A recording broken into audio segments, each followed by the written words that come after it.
एक गाने की शूटिंग के दौरान फिल्म की हीरोइन ममता कुलकर्णी बालों को खोलकर ऐसे नाची जैसे किसी ने पोजेस कर लिया हो। 2014 में ट्रिप टू भानगढ़ मूवी बनाने वाले डायरेक्टर जितेंद्र पवार ने भी एक डराने वाला दावा किया। पवार के मुताबिक जब वो पहले दिन शूटिंग के लिए भानगढ़ जा रहे थे, अचानक गाड़ी के ब्रेक्स फेल हो गए। ड्राइवर ने किसी तरह गाड़ी को जंगल में रोका, लेकिन कुछ ही मिनटों बाद ब्रेक्स अचानक से काम करने लगे। इसी तरह एक दिन तेज बारिश होने लगी, शूटिंग रुक गई और जितेंद्र पवार प्रिंसेस रत्नावती के कमरे में गए, प्रेयर की और अचानक बारिश रुक गई।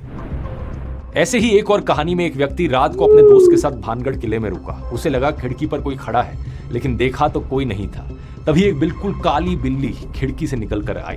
उसके मुताबिक ये बिल्ली भानगढ़ से निकलने के बाद 100 किलोमीटर तक उसे दिखती रही। पार्किंग में जा रहे हैं हम, गाड़ी के नीचे से वही काली बिल्ली जो मैं भानगढ़ में दिखी थी अंदर, 100 किलोमीटर तक वही बिल्ली दिखती रही मुझे रोड पार करती हुई, कम से कम 8-10 बार। क्या बात कर रहे हो? लेकिन भानगढ़ की सबसे डिस्टर्बिंग कहानी जर्नलिस्ट पल्लवी डे पुरकायस्थ की है। पल्लवी अपने पार्टनर के साथ शाम को भानगढ़ फोर्ट से लौट रही थी कि तभी अचानक उनकी स्कूटी बंद हो गई। टैंक में पेट्रोल था, हेडलाइंस, हॉर्न, स्पीडोमीटर सब काम कर रहा था, लेकिन बस इंजन स्टार्ट नहीं हो रहा। पास में एक व्यक्ति ये सब होता हुआ देख रहा था और उसने बिना स्कूटी को छुए एक ही बार में इंजन स्टार्ट कर दिया और फिर उसने कहा, दे वॉन्ट यू। पल्लवी के पार्टनर ने पूछा, कौन?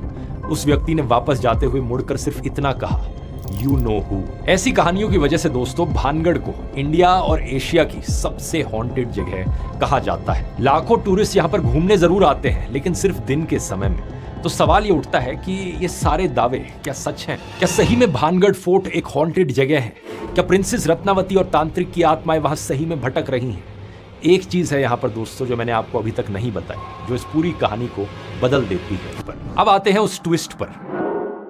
राजकुमारी रत्नावती, जिन पर भानगढ़ के हॉन्टेड होने का पूरा लेजेंड बेस्ड है, उनके एग्जिस्ट करने का कोई वेरीफाइड हिस्टोरिकल रिकॉर्ड ही नहीं है। सही सुना आपने, ना कोई शिलालेख है, ना कोई कंटेम्पररी डॉक्यूमेंट है। जिस रत्नावती और जिस तांत्रिक सिंघिया का जिक्र किया जाता है, किसी को नहीं पता कि राजकुमारी किसकी बेटी थी, किसकी पत्नी थी और किस समय की ये कहानी है। बाबा बालूनाथ नाम का कोई संत होने का भी कोई हिस्टोरिकल प्रूफ नहीं है। ये कहानियां फोकलोर हैं, एक पीढ़ी से दूसरी पीढ़ी को सुनाई जाती रही हैं और हर बार सुनाते वक्त ये कहानियां थोड़ी और ड्रामेटिक होती गई।